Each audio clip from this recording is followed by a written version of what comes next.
মমতর 380 টাকা রাখছি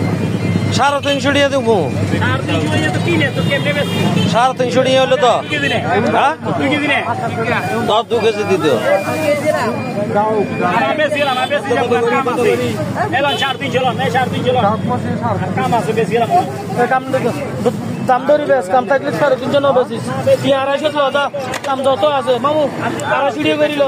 ও তার কাছে না তো 2 কেজি দিও আরেকটা